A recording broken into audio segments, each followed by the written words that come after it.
And welcome our presenter. So who we have here today is Phil Harris. And if you all are wondering which presentation you're about to see, you'll be watching Sampling Technology for Light Hydrocarbons with Phil Harris. So Phil is the president at Insight Analytical Solutions, Calgary-based integrator, distributor, and developer of process analyzer and sampling technology.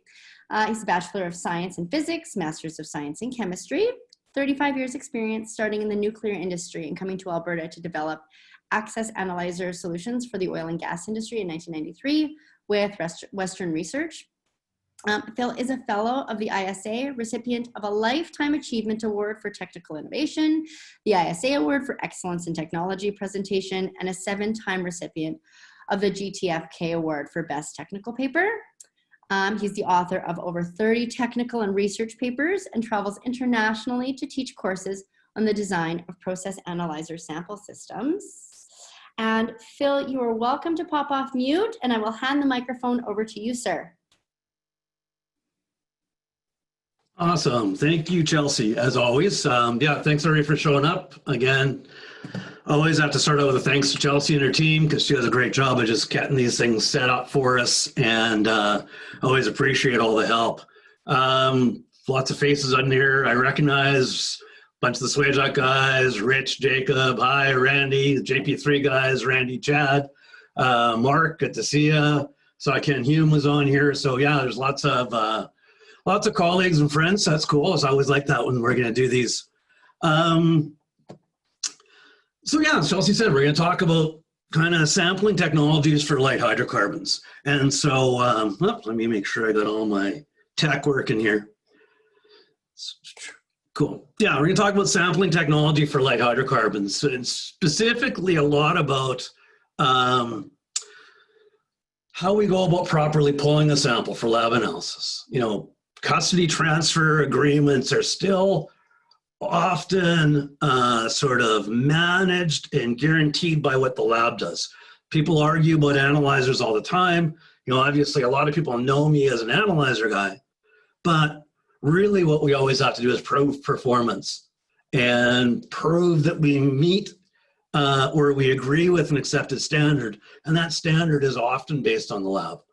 And light hydrocarbons, volatile hydrocarbons, things like LPGs and condensates, those are some of the tougher ones to sample. And we're going to talk about why. We're going to talk about how we do it right and about how we can automate that so that we can make sure it's done right every time. So I'm going to start this whole thing off with a little bit of an overview of kind of who Insight is and what we do. And then we're going to spend a long time talking about hydrocarbon sampling. And then we're going to finish this off a little bit with just a little bit of an overview of the products that we typically work with and what we typically like to do for people in the field. So with that, I'm going to start off. We're a Calgary-based systems integrator and distributor. We don't view ourselves as people that sell products. We sell solutions. We like to build entire systems around those solutions. We run out of a 20,000 square foot accessible shop. It has 9 bay doors, 10-ton overhead crane. We can lift a full analyzer building in on that crane and bring it inside, do all the work and crane it right back out onto a flatbed again. We're an AB83 compliant fabricator. So this is for the Canadian guys. Everything that we do goes out with a CRN. We've done projects with CRNs for Alberta, BC, Ontario, and Saskatchewan. A lot of the people that are with me have come from that Western research background. So again, especially if you're a Canadian, or if you're involved with sulfur recovery plants anywhere, Western research is usually a familiar name. A lot of people have come from that background, have a lot of experience. My drafting guy has been doing analyzer shelters and buildings and analyzer installation drawings for about 35 years, have fantastic documentation capabilities. We're used to doing big projects with engineering companies and meeting all those document requirements. We, of course, make sure that everything goes out with CSA. We use journeyman electricians for all of our work. We do all the design work. We let guys who are really skilled in their crafts finish off some of those things and make sure you get a product that meets all the requirements. And of course, we'll run full factory acceptance tests right here in Calgary. On the integration side, we'll do whatever you need.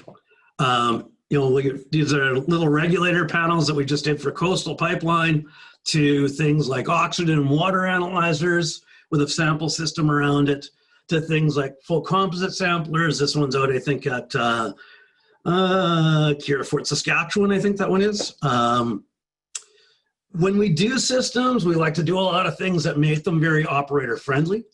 So we'll do things like make sure we color code valve handles. So if we're gonna have a procedure around how you're gonna open and close these valves to do a certain operation, we can write that procedure around the valve color handles, and it just makes it easier for operators. They actually, especially if it's something they don't do all the time. A lot of us are ex-field guys, so we like to think about, if I was in the field doing this, what would I want to make sure I had there available? So we just try to think about, how are we gonna make this easy for people? That's what Chelsea does for me. She makes actually bringing all this stuff online easy, and I just get stuff done then. We'll go from little panels like that to, this is a full, this is a crude oil blending skid. So they got crude oil flowing through here. They're blending into that some butane. And what they want to do is make sure they hit their vapor pressure spec. So we have a little near infrared analyzer sitting in the middle of this, analyzer here, flow cell here, making continuous measurements of vapor pressure. We'll go from there to doing full analyzer shelters. So again, sample panels, PLC, analyzer buildings, all certainly within our scope and what we commonly do. View of the shelter from the outside. 2 large sample panels. Again, this one's got a near infrared analyzer on it, and it's got 4 of our automated samplers sitting there. 2 even larger buildings with 2 composite samplers, a panel like that. Automated toluene flushes to get rid of wax from waxy hydrocarbons. So basically, I guess from the systems integration side, what I'd just like to say is, if you've got a project and you're looking for somebody to figure out how to get it done, that's kind of where we fit in. I want to talk a little bit now, we're going to talk mostly about this idea of how we actually go about sampling light hydrocarbons. And so by light hydrocarbons, we mean things like LPGs, condensates, light crude oils, crudes that have butane blended into them, things that are close to their bubble point. These are especially difficult to sample. If this was a bottle of 7-Up and I undid the cap, you'd see all these bubbles come out. And it's the same thing happens in my hydrocarbon samples. If I don't control temperatures, pressures, and flows properly, I can lose bubbles out of my hydrocarbon. And if I do that, I've often lost the thing I want to measure. So this is really about, how do we get a representative sample that's going to give us information about what we're actually running through our pipes or our processes. When we're sampling hydrocarbons, or when we're doing sampling, there's 2 different methods that people often talk about. They'll talk about spot sampling or grab sampling. And this is going out to the process and filling up a vessel right while you're there. Often within 2 or 3 or 4 minutes, you've taken this whole sample and you take it back to the lab, and that's going to tell you what your process is doing at that moment in time. Assuming that you sampled from the right point, that you wrote down the data correctly when you took the sample, and you actually took the sample properly and didn't bias it by not doing it properly. The alternative to spot sampling is what we call composite sampling. And these are samples that we build up over a period of time. In a composite sampler, we'll often base it on either time or on flow rate, and we'll say every 15 minutes, take a tiny little sample and put it into a vessel, and slowly fill up that vessel over the space of a day, a week, a month. And now the sample that's in that vessel represents the average of what was produced over that day, week, or month.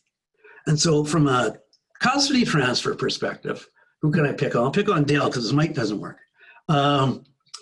If I'm buying product from Dale and I want to know, well, what did he sell me this month? What kind of quality did he give me? I take a composite sample, I build that sample up over the month, and I say, on average, this is the stuff that you gave me. If Dale had his own analyzer and I have an analyzer and they disagree, which they often always do, I always tell people if you have one analyzer, you have a measurement. You have two analyzers, you have an argument. And we settle that argument by taking something to the lab. So it's the composite sample that says, this is the average production over the month. This is what your product was worth. So we're going to talk about automating both this process of spot sampling and the process of composite sampling. So we take spot samples or grab samples, we pull them from a known location in the plant or a known location in the pipeline under known conditions, known times. So for the sample to be useful, we have to make sure that all that information gets recorded properly. This lets us know what the product quality was at that period of time. If we're in a refinery, we might be using this spot sample to compare against, let's say, our online vapor pressure analyzer and say, well, does the analyzer agree with what my lab's getting right now? If we're at an operating plant and it's a condensate stabilizer or something like that, we're pulling that sample to say, under these operating conditions, what will I measure here? What are we producing right now? If you're using an analyzer like a near-infrared or a Raman analyzer or something like that, things that you build models around, this spot sample may also be used to help get you that data that you can build the model around. It can be especially useful if the analyzer says, I actually really don't know if I'm making a good measurement right now. It can trigger the spot sample and say, I need a sample right now. Problem would be if you're doing it manually, you need a person there at that point in time. For volatile samples, for things that are going to bubble easily, there's two common methods of spot sampling. There's what we call floating piston cylinders or constant pressure cylinders. And those are the ones that look kind of like this over here. And actually, I've got one. So this great big guy right here. Phil, can I interrupt you for a sec?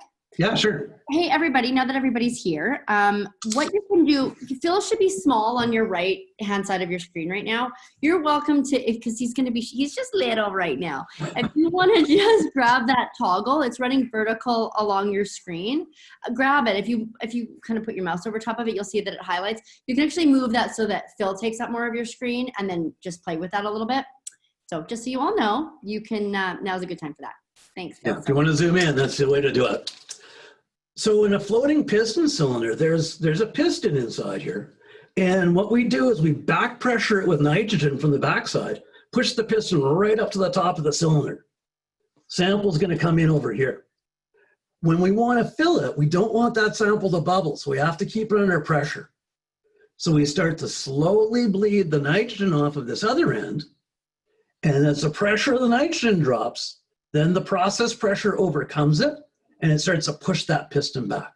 And it fills this piston cylinder up while keeping no headspace above it, no place for bubbles to escape. So that's one of the methods we can use to pull a sample of a volatile fluid, of something that wants to bubble. The other one's easier to carry. And it's a glycol displacement cylinder like this. So we fill it up with liquid, and we fill it up with a liquid like water or like glycol.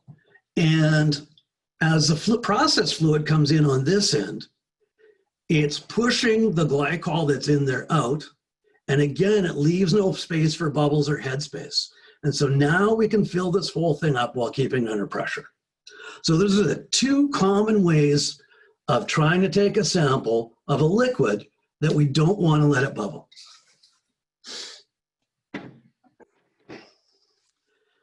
The whole issue with that, though, and so if you talk to the lab guys, they'll say, both of those methods work great, as long as people do it right. And organizations like API, the American Petroleum Institute, GPA, the Gas Processing Association, COCA, the Crude Oil Quality Analysis Association, they've all written procedures for how to do this properly. The potential issue is the guy who's doing it may not have read the procedure, or he may not have read it for months ago, Or he may have just decided, I don't like to pull samples like that. It takes too long. I can do it my own way. So what the labs find is that if people don't pull samples properly, they don't get repeatable and reproducible results. So the advantage of automating these is we can try to automate it so the procedure is always being followed. The issues that come up with, when we talk to the labs, the issues that come up with spot sampling is that usually it's that the proper sampling procedure wasn't followed, so the sample's useless. It doesn't provide representative information. Incorrect data got recorded. They didn't write down the right time, the right location, the right date, the conditions, what temperature, pressure, what sample point did it come from, what truck did it come off of. If we don't get that chain of custody information down properly, again, the sample's not useful for us. And then the other issue is that we may want to pull a sample in the middle of a plant upset to see what we're producing. But operators are busy then. They're dealing with the upset. They're not going out to pull a sample. We may want to, we have a customer right now who's looking at an automated sampler because they said, we know these guys who run this butane blending skid. We know they're pushing off-spec product out, but the sample point's on their site and we have to phone them before we can go in and pull a sample. And so when we get there, their product's on spec again. So now they're saying, if we put an automated sampler there, I can trigger it in the middle of the night when no one is there. I can pull a sample whenever I want to. So now if we automate this thing, we can make sure we pull samples whenever we want.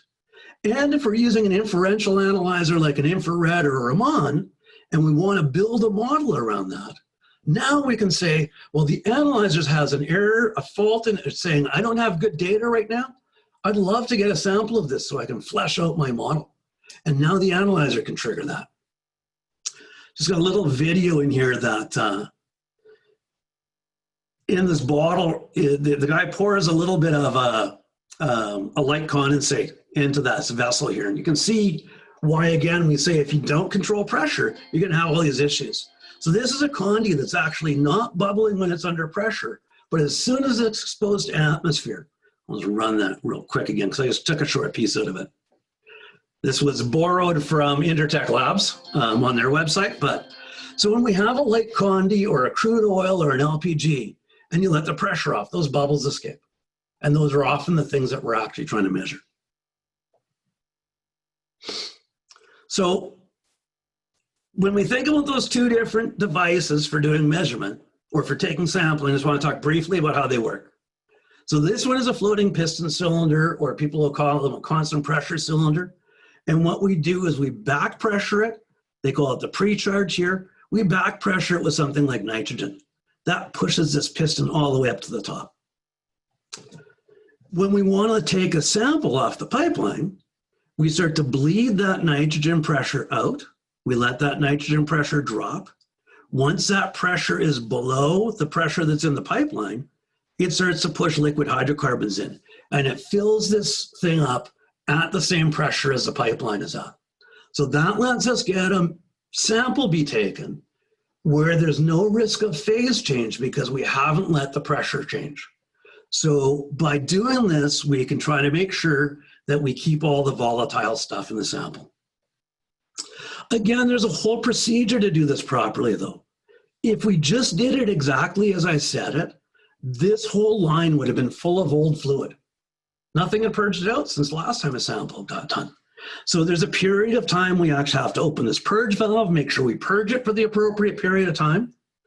We also, if someone doesn't control this nitrogen flow rate properly, if they go psst and let it all flash out, the pressure drops too fast, the sample froths and bubbles, and now we have a bias sample for the lab. So ASTM D3700 talks a lot about how do you properly pull a floating piston cylinder type sample. The other alternative, like I said, is a glycol displacement or water displacement. US, they can do water displacement because things don't freeze.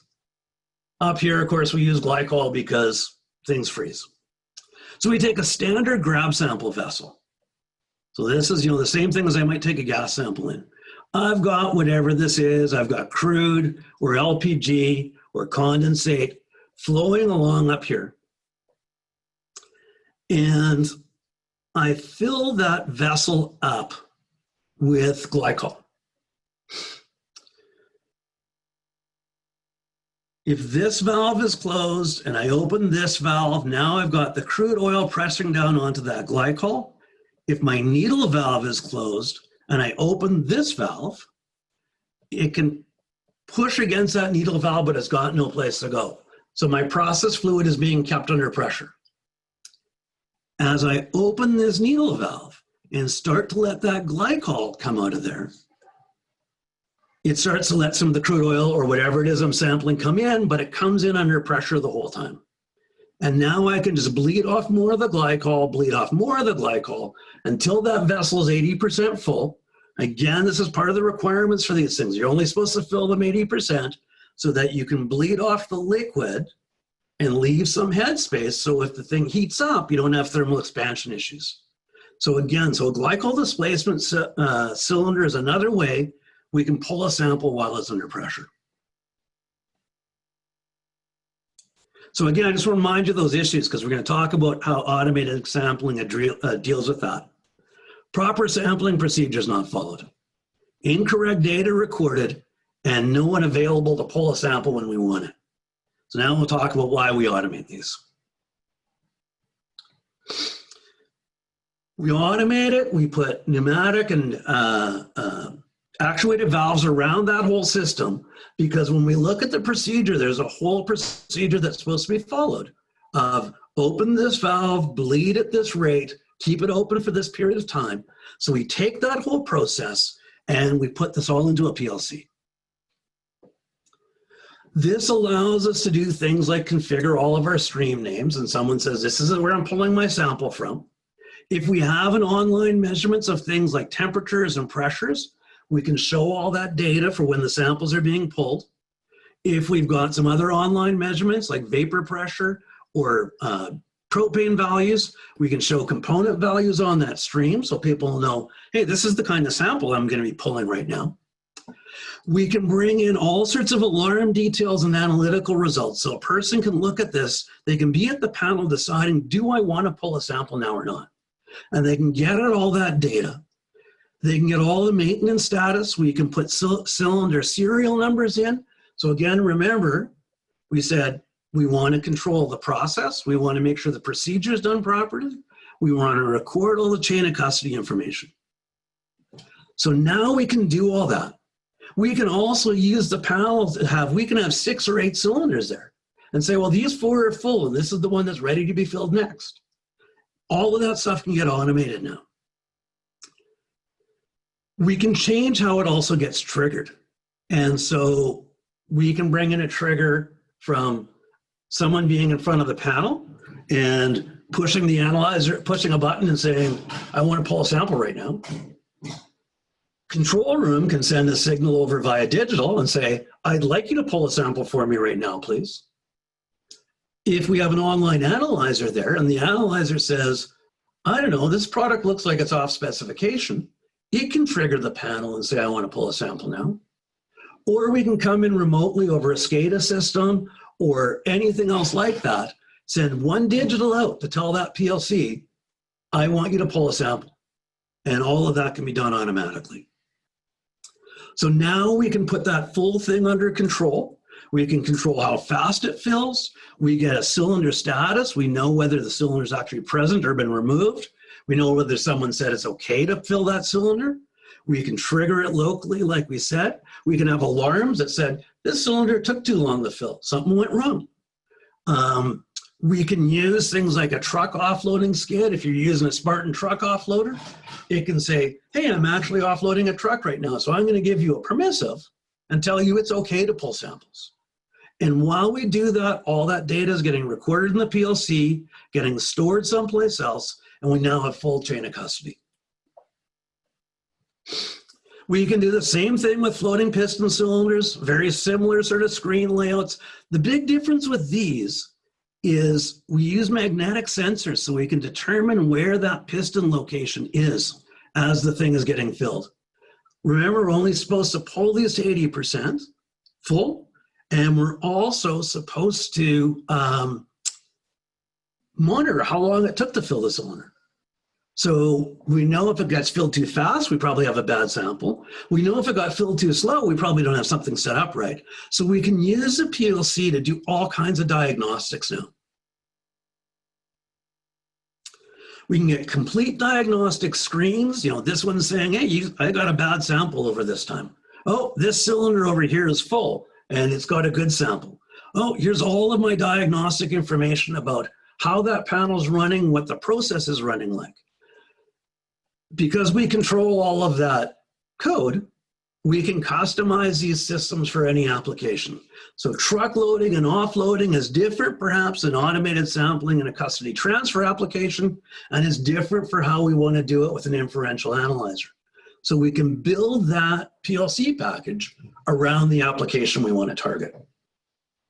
And that's what we kind of try to do with this whole idea of doing automated panels.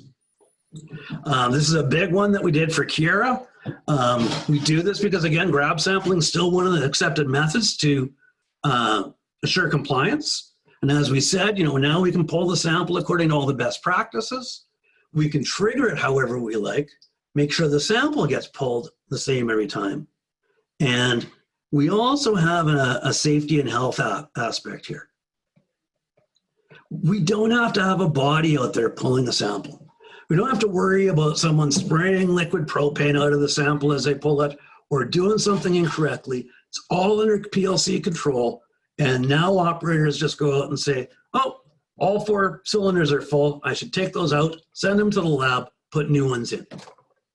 So automating this means I can actually let my operators and my instrument mechanics do their jobs. And it also means I have them have less risk of exposure to things I don't want them exposed to. Great big panel like this has there's a lot of bells and whistles on here. We got a big 1-inch fast loop with a control valve on it. Got an infrared analyzer down here with its own flow meter. There's a bunch of feedback control going on here to, it's an isokinetic sampler. So we've got a variable frequency drive pump that's making sure we get flow rate through our sample system that matches the flow rate in the process. So there's a lot of bells and whistles on this one.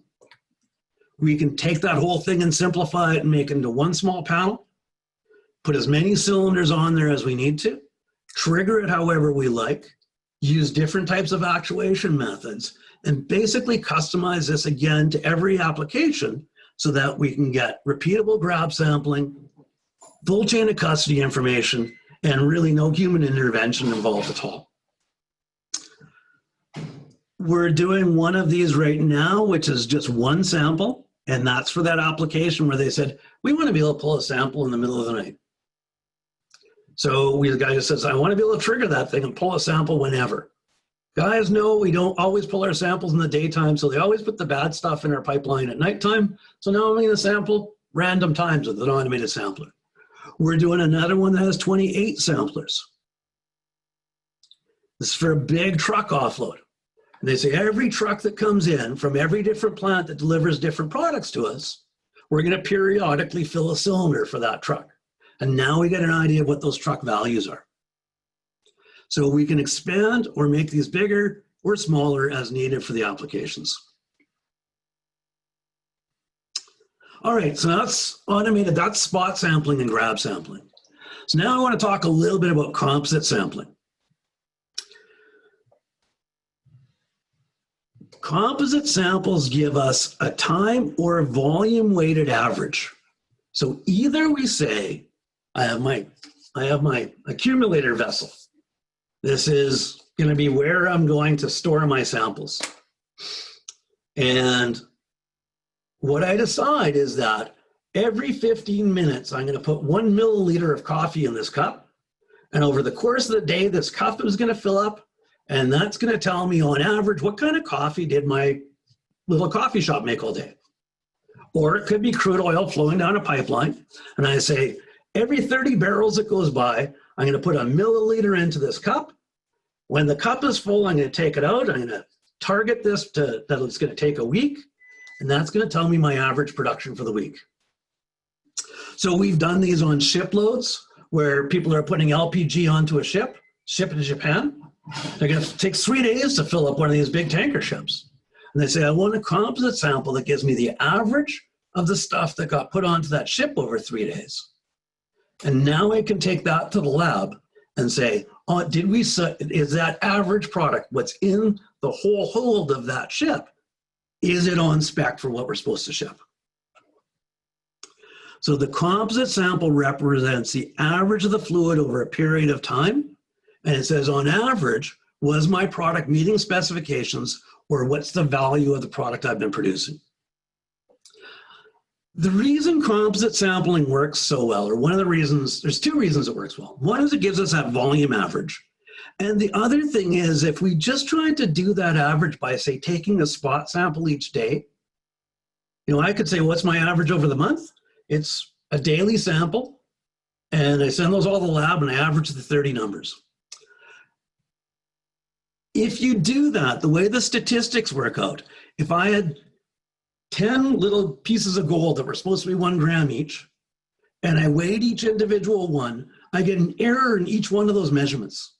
And now if I tried to figure out what the average weight was, all of those errors get compounded together. If I took all 10 of them and put them on the scale at once, made one measurement, and then divided that result by 10, it gives me a better average. So when we read something like API 8.2, which is a specification around composite sampling, it talks about how many samples we're actually supposed to try to average to get to a certain level of accuracy. Right now in Alberta, the industry measurement group is reviewing the whole composite sampling practices that are going on in Alberta. We have the fortunate position of being on that committee with people like Kiera and Pamela and Secure. So we're trying to stay pretty up to date on what's going on with the composite sampling thing. For reference, the important reference documents are API 8.2 and Alberta Energy Regulator here, Directive 17. Those kind of define how this is supposed to be done, and this is where we're looking at potentially seeing some modifications happening as this committee gets through its thing. So when we're going to do a composite sampler, this is kind of a simplified flow schematic for a composite sample. We have product flowing through the pipeline.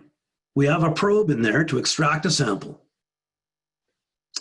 We have a pump over here that when it sees air actuation, we turn that instrument air on, it fires the pump once, thump, and it pushes over a measured sample of liquid, typically something like 0.5 milliliter or 1 milliliter, and it pushes it over to fill up this thing that we call an accumulator vessel.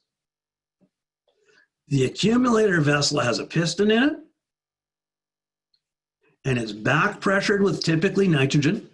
And so the pump is strong enough that it can push against the back pressure and say, I want to push another milliliter in.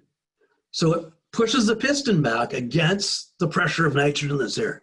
And it keeps the whole system pressurized. So again, we don't lose any bubbles. So it's all about trying to make sure we get a representative sample. So from a simplistic perspective, this is a complete composite sampler. Now, there's actually a few more bells and whistles that kind of come into it. And so this would be a system, that we would typically put out.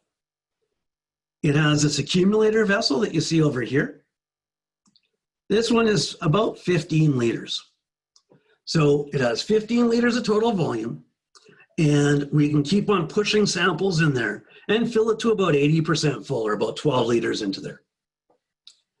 The pre-charge vessel is in the back, and what it does is this puts nitrogen pressure on the cylinder, or on the piston, on the back side of the piston.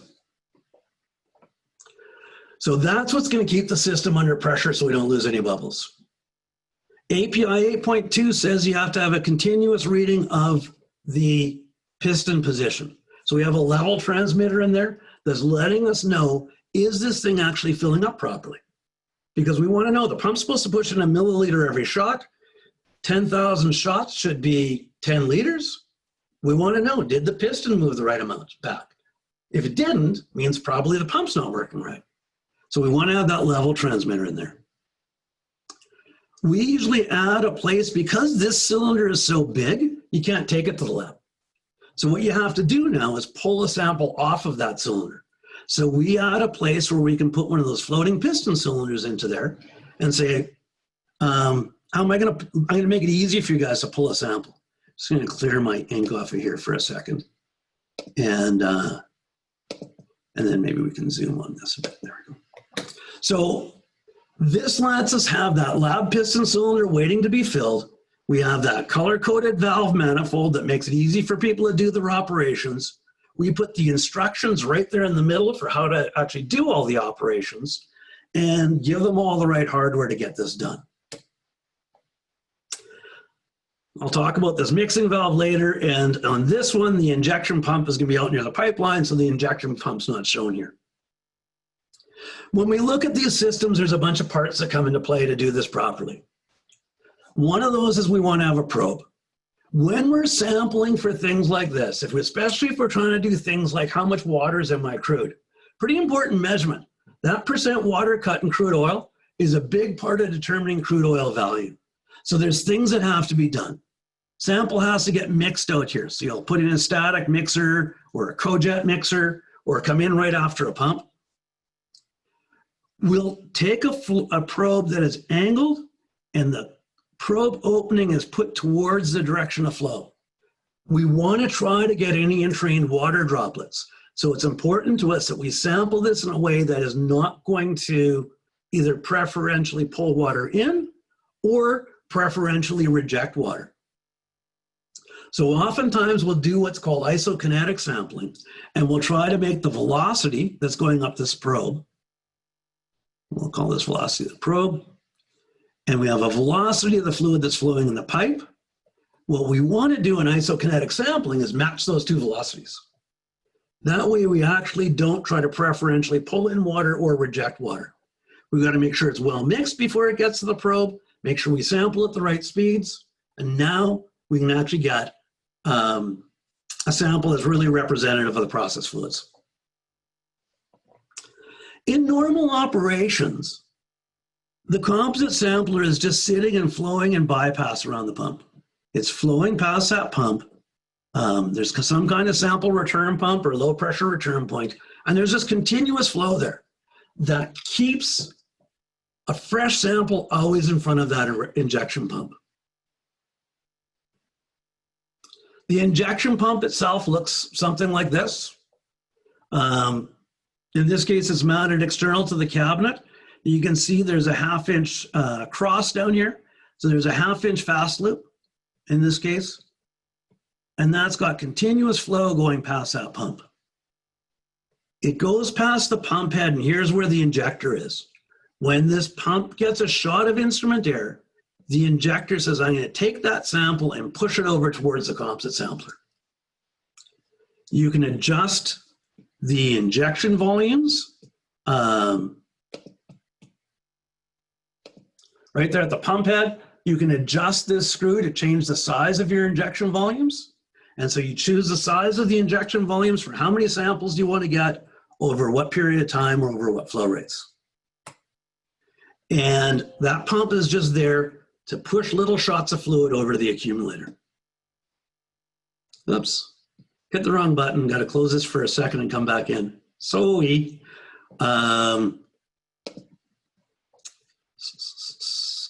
Here we go. Okay, so we have the pump now. This pushes things over to the accumulator vessel. That's this big vessel over here. Inside that accumulator vessel, so sample is going to come in here from the bottom. This is the port that lets nitrogen in to back pressure. So this is what keeps pressure on this piston. Before any sample's been introduced, that piston is right down here. I'll talk about the little French press here. It fits right into that slot in the piston. It makes it so there's zero dead volume in there. So when that piston is pushed right down, the cylinder is completely empty.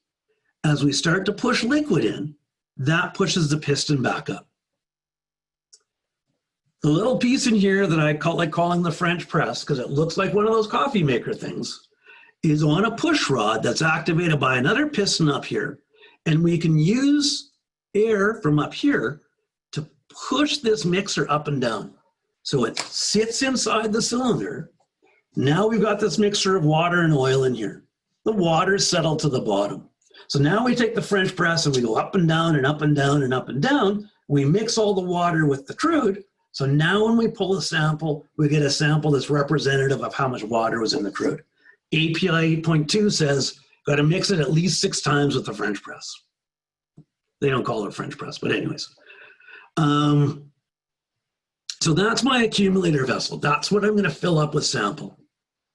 Up here, I've got a visual indication of what the level is, how full it is. As the piston moves, there's little sight gauges that flip on these. And I've got a continuous level transmitter because, again, API 8.2, the specifications say you should have continuous measurement of the piston position. So when we want to fill the accumulator, what we do is, you can see I show it in red here. I've got continuous flow going through here. We have to make sure all of our lines are sloped properly.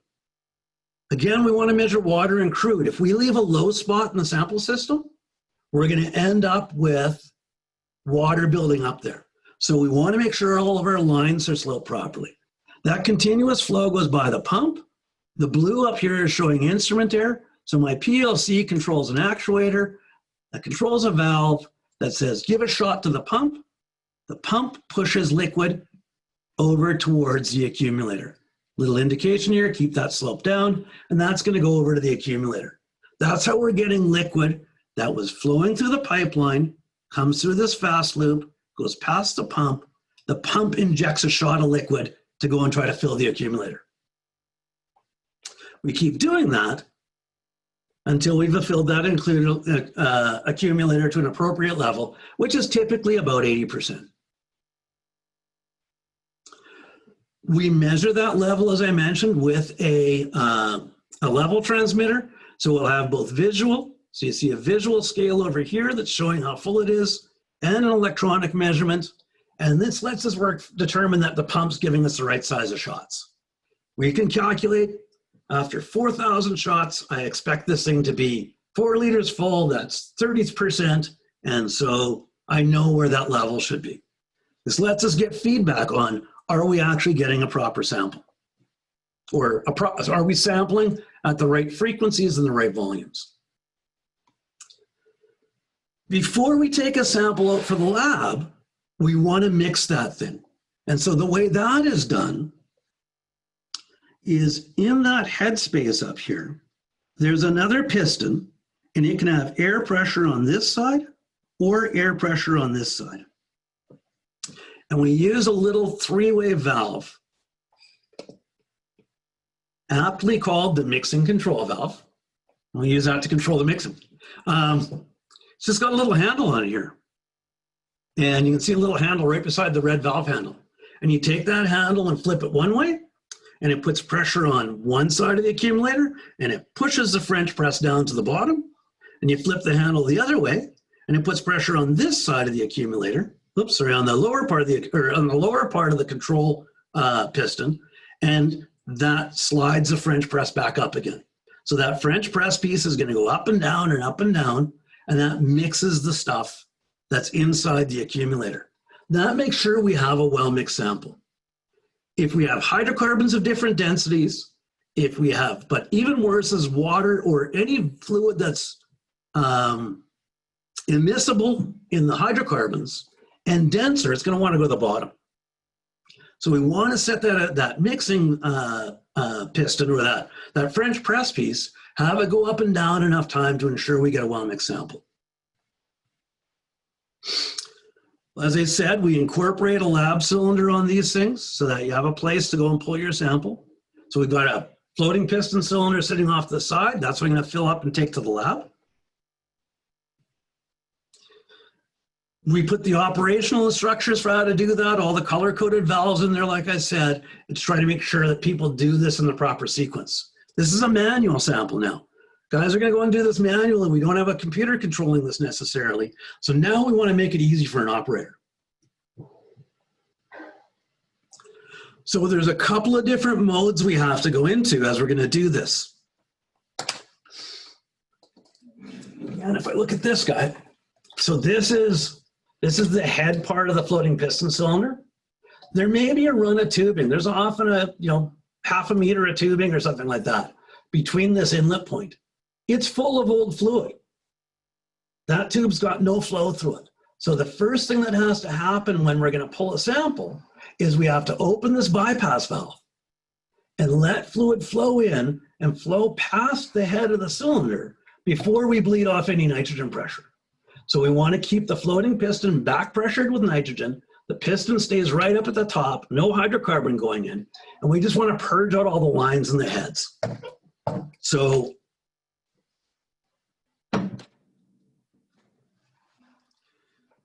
on our system, it's a red valve because red's dangerous. That means, hey, that means stuff's going to start flowing. We open the red valve and we allow the pressure that's in the accumulator to purge the head of this lab cylinder down. So that's what we refer to as bypass mode. And in bypass mode, the cylinder is not moving and my flow is just bypassing the head of the cylinder and going to the drain. Then in fill mode, I open valves over here, start to bleed the nitrogen pressure off. The product goes in and pushes the cylinder back and fills up the vessel, but staying under pressure the whole time. So that's how we can go in now and pull a sample. So basically then, when we want to put together a composite sampler, we want to look at a packaged solution that provides some kind of a fast loop around that injection pump, has the injection pump there to fill that accumulator vessel, the pre-charge and all the appropriate things around it, and a convenient way to get a sample off to go to the lab. So we'll package systems like this. We can do mini composites down to 1 liter, full-size composites, 19 liters, and anything in between, and any kind of packaging. And I'm going to talk a little bit again about kind of some of the integrated systems we did at one point. That finishes me up on the sampling side of this thing. So I just want to touch now a little bit on some of the other core technologies that we work with as a company. We represent JP3 Measurements. These guys are out of Austin, Texas, and they do that infrared analyzer that I showed on a couple of these panels. And we use this for doing chemical composition and physical properties of natural gas liquids, condensates, and crudes. A lot of advantages over using a chromatograph for those types of measurements, primarily on a maintenance side. They just don't plug very easy. Big ports, everything's easy to flow. We work with Z-gas, and we do water and hydrocarbon dew point analysis. This is for natural gas. So continuous, real-time, well, not quite real-time, fairly fast water and dew point and hydrocarbon dew point, not using an equation of state, a very unique type of chilled mirror technology that lets us differentiate between water dew points and hydrocarbon dew points and sense both at the same time. Spectra sensors, tunable diode laser spectrometer, mostly being used up here for H2S and moisture measurements in natural gas again. Barbon analyzers, oxygen analyzers. We do oxygen in water. We've done oxygen in crude for Syncrude. We'll do oxygen and natural gas. Great for VRUs and flares, not poisoned by H2S, they're not poisoned by CO2, fast response, no moving parts, easy to maintain, a great little product. This should be reflux samplers. We work with the universal analyzers on their stack and process analyzers, and especially with their reflux samplers. The 1221 is a reflux sampler that is very nice, easy to maintain design, CRNs on it, and it allows us to do reflux sampling for things like ethylene plants, any kind of cracker where there's a lot of hydrocarbons and steam. Just announced, we've just started working, we've just brought Hawk Measurements on board. Very excited about this. It's actually a big addition to our lines. It brings with it 6 different level technologies, pressure, flow, pipeline integrity monitoring. So we can do everything from storage tanks where there's a big froth and emulsion layer and tell the difference between the emulsion layer and the actual fluid levels. We can do pipeline integrity monitoring where we determine if there's a leak in the pipeline. We can measure continuously temperature, strain, and vibration using, again, a fiber optic technology. It's actually, for a spectroscopist, it's really cool because they actually use 3 different technologies here. What's called Raman scattering, what's called Rayleigh scattering, and what's called Brillouin scattering. And all of those provide us information about the fiber. The fiber is wrapped around the pipe, and it tells us what's going on in the pipe. Guided radar for like high temperature bitumen tanks and things like that. We can use the Centurion guided radar units, have a much higher frequency of operation and power levels than a lot of the radar devices. And it lets us do these in some really difficult sort of applications where radar hasn't always been worked that well. We have a sonar system, so if you're looking at coating levels at the bottoms of tailing ponds and things like that, again, this is in the mining industry or in the oil sands, we can do a lot of level measurement in sludge and settling type tanks. Simple water storage tank, lower cost, easy to use solutions. We do things like block chute analysis or any kind of feeders, like we're just doing one at a place that makes pellets, wood pellets, for pellet stoves. Actually, these are industrial wood pellets, but you want to know, is the chute blocked? I'm starting to push product through, and it suddenly is it stopping? And so we can do that sort of measurement as well with these technologies. Free space radar as well, really dusty applications. These work very well in, and fly ash hoppers. And like I said, this multi-parameter fiber optic sensing along pipelines. So basically, by doing a combination of 3 types of spectroscopy, we can get a measurement of strain, we can get a measurement of vibration and temperature distribution along 40 kilometers of pipe. We can also do perimeter sensing. If you're looking to protect an area and you want to know, is somebody trying to climb a fence? You run this fiber along the fence. As there's a strain on the fence, it says 42 meters down the fiber, there's an unusual strain there right now. And that's somebody trying to climb a fence. So we can use this for perimeter monitoring.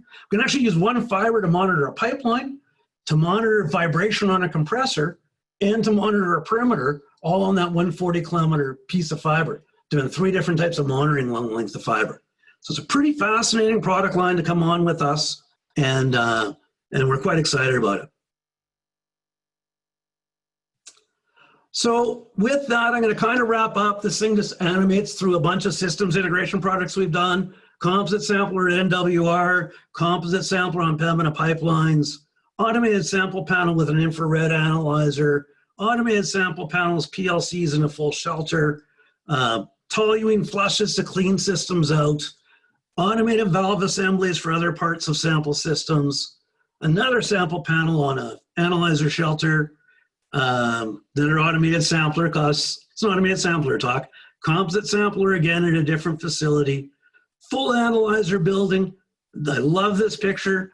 Composite sampler over here, composite sampler over here, toluene flush to keep the system from building up with wax, PLC to control everything, automated samples, infrared analyzer, full fast loop control of the VFD. Fantastic installation for us, and one I'm extremely proud of. So in summary, I guess I just want to say that we bring a strong measurement focus in applications in the oil and gas industry. We're very Western Canadian centric right now. We work where we can support easily. Full-time service out of Grand Prairie, full-time service out of Edmonton, service out of Calgary. Every product we sell, we send our guys to the factory, get trained on. If we sell it, we know how to fix it. My God, Pat, you're on from Malaysia. Hi. We're very strongly analyzer focused. Sample system designs. I teach a course all over the world on how to design sample systems.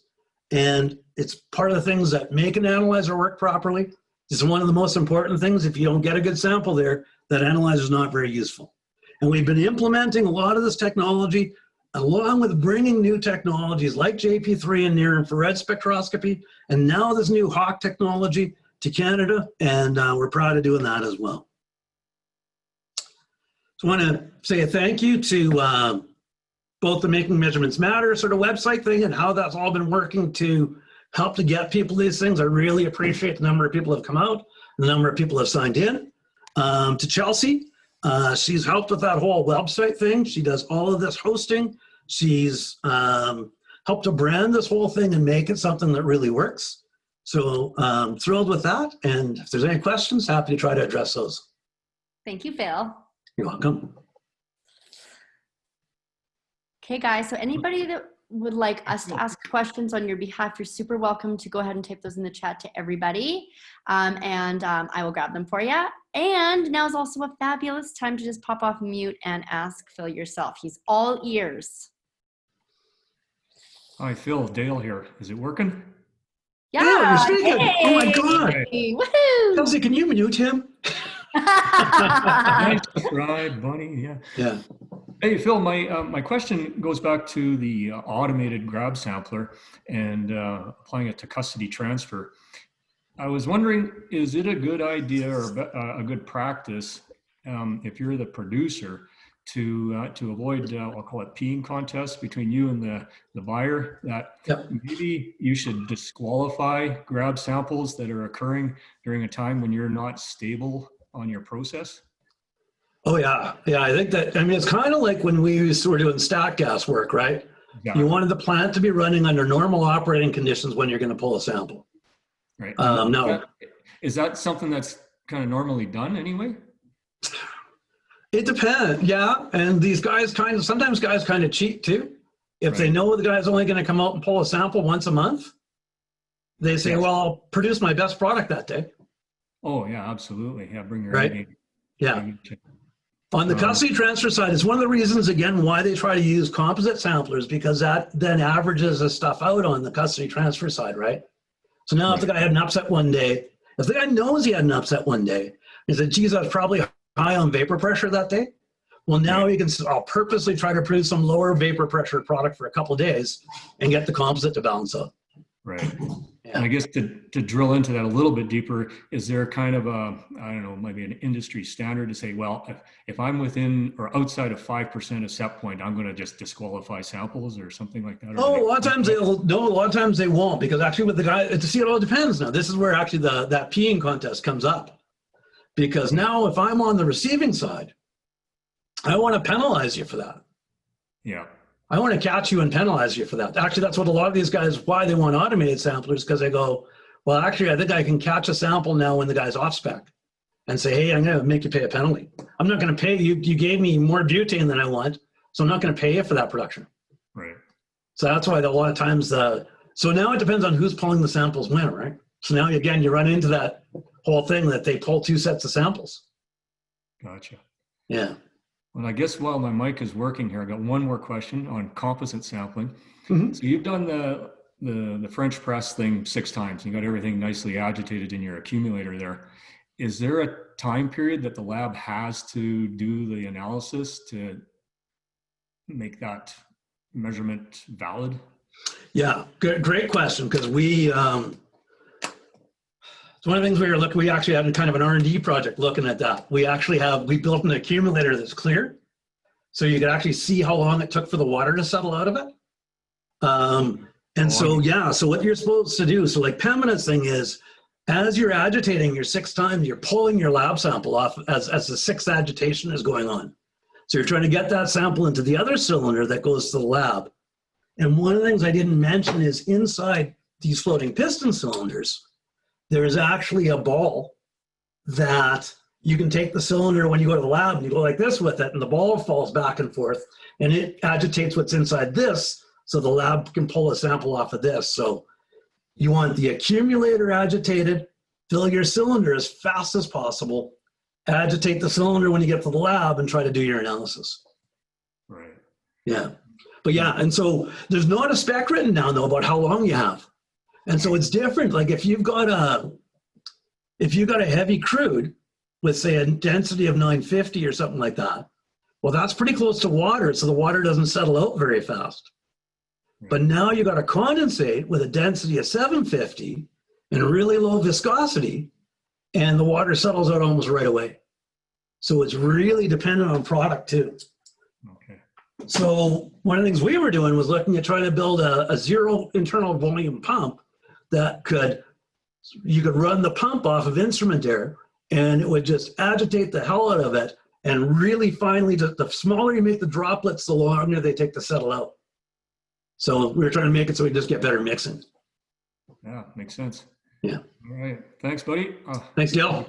Before Chelsea mutes me, I will mute myself. Cool. Any other questions, or are we all good?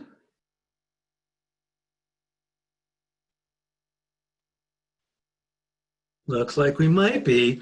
If you do want any more information, you can visit our website. You can follow us on LinkedIn, or get a hold of Scott or myself. We'll also be sending out an email, everybody. So everyone will receive a little bit of information with these fabulous little links that Phil's showing us now. So if you're interested in anything else, obviously just respond to any of those and look forward to our email.